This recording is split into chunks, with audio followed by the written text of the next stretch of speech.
হিংসা নয়, দেশবাসীর উদ্দেশ্যে সংযমের আহ্বান জানালেন প্রধান উপদেষ্টা। পবিত্র রমজান উপলক্ষে দেয়া বার্তায় দেশবাসী ও বিশ্ব মুসলিম উম্মার প্রতি শুভেচ্ছা ও মোবারকবাদ জানিয়েছেন ড. মোহাম্মদ ইউনূস। পাশাপাশি শান্তিপূর্ণ সমাজ গঠনে সকলকে অবদান রাখার ব্যাপারেও উৎসাহিত করেছেন তিনি।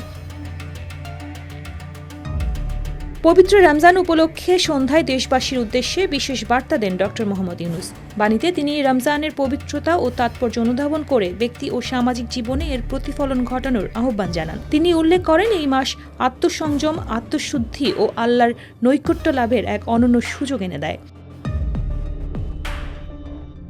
প্রধান উপদেষ্টার ভাষ্য মতে, সিয়াম ধনী গরিব নির্বিশেষে সকলের মধ্যে পারস্পরিক সহমর্মিতা, সম্প্রীতি ও ভ্রাতৃত্ববোধ প্রতিষ্ঠায় গুরুত্বপূর্ণ ভূমিকা পালন করে। এটি মানুষের ধৈর্য ও সংযমের গুণাবলী বাড়িয়ে দেয় এবং একটি শান্তিপূর্ণ সমাজ গঠনে সহায়তা করে।